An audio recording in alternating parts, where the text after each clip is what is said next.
Cisco Endpoint AMP analysis. We're going to focus on zero access. Zero access is a rootkit and can be used as it can generate advertising revenue through click fraud. Often installed by drive-by downloads. User hits a compromised website. That website might have black hole or nuclear toolkit. That toolkit tries to exploit several browser vulnerabilities, in which this case took advantage of CVE 2013-0422. This had actually a vulnerability, but also allowed that malware to get executed. The endpoint is set in audit mode, and that's in audit mode so we can see all the behaviors that took place. The other thing to note is there's some great links here around Talos, great intelligence around the security scene that takes place. I encourage you to check it out. So this is the dashboard, and what you can see here is compromises, quarantine detection, vulnerabilities, right? You can see there's a lot of great data right up in front and in your face.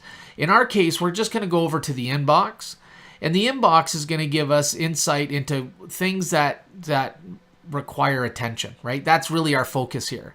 So if we look at that demo Z access PC, we can see a bunch of related events, and then we can pivot to something like device trajectory. Now, device trajectory allows us to see what's happening on the device, right? So if someone executes Chrome, goes to a website, pulls a dropper file, we want insight into that, right? Whether it's bad or good, we'll determine that, but we want to make sure that we record this. The yellow is highlights an indication of compromise. So it shows you where to focus. And very quickly, we can see a possible dropper file. If we right-click that SHA-256, we can see that it's malicious. We can see what VirusTotal sees it. We can pull a report.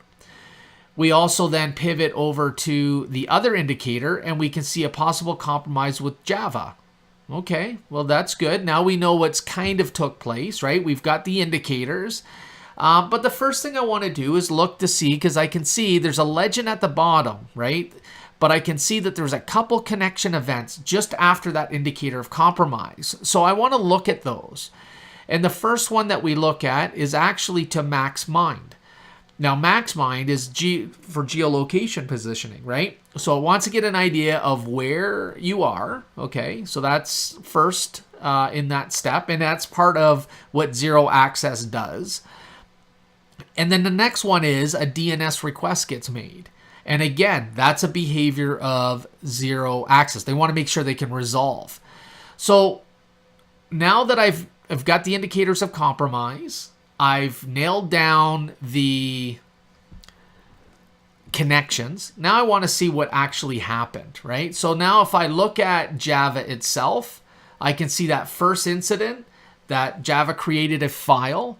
That file is malicious. You can see it's got some weird long name on it. So I do know that.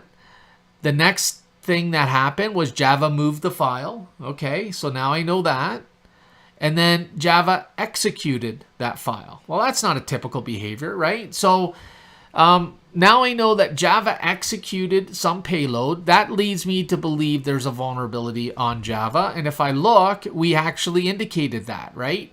We can see that Java does actually have a couple of vulnerabilities for this particular version.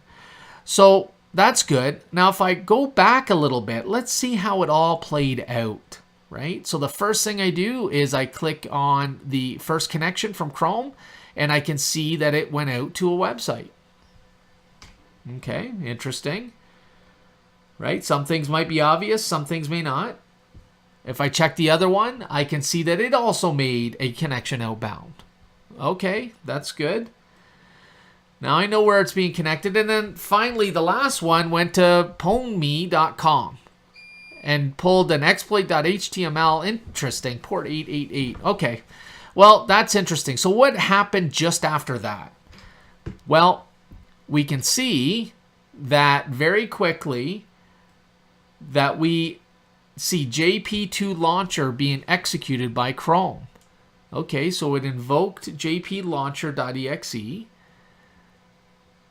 And then the next step in that would have been JP2 launcher executing Java. So Java, and then the exploit happens, right? And then we see the connections. So that's it. Very quickly, we're able to see what took place, we know how it happened, and we can start that mitigating process. Now, ultimately, you'd have Endpoint AMP deployed in being able to block, right? As opposed to just audit.